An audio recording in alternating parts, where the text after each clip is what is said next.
तथागत यह भी कहते थे कि सबसे पहले व्यक्ति को खुद की पहचान करनी चाहिए। दूसरों की बजाय व्यक्ति खुद के बारे में ज्यादा जानता है। उनका मत था कि बुराई से घृणा करो, बुरे व्यक्ति से नहीं।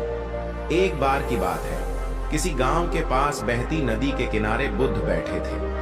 किनारे पर पत्थरों की भरमार थी, पर छोटी सी वह नदी अपनी तरल धारा के कारण आगे बढ़ती ही जा रही थी। बुद्ध ने विचार किया कि यह छोटी सी नदी अपनी तरलता के कारण कितनों की प्यास बुझाती है, लेकिन भारी भरकम पत्थर एक ही स्थान पर पड़े रहते हैं और दूसरों के मार्ग में बाधक बनते रहते हैं। इस घटना की सीख यह है कि दूसरों के रास्ते में रोड़े अटकाने वाले खुद कभी आगे नहीं बढ़ पाते, परंतु जो दूसरों को सद्भाव और स्नेह देता है वह स्वयं भी आगे बढ़ जाता है।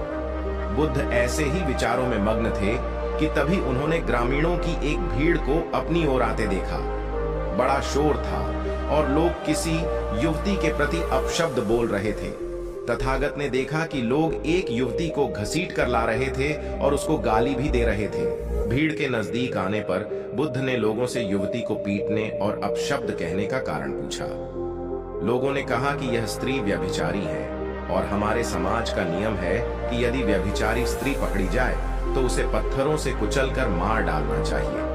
तथागत ने युवती की ओर देखा और कहा, जो तुम चाहते हो वही करो, पर मेरी एक शर्त है कि पत्थर मारने का अधिकारी वही है जिसने कभी व्यभिचार न किया हो और न ही उसके मन में ऐसे विचार कभी आए हों। इतना कहकर तथागत शांत हो गए। चारों ओर मौन था।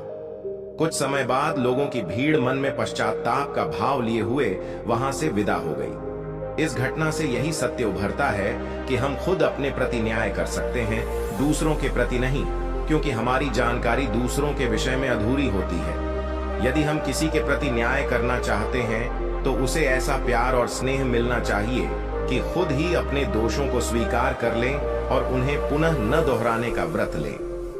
अगर हमारे वीडियो पसंद है तो चैनल को सब्सक्राइब करें।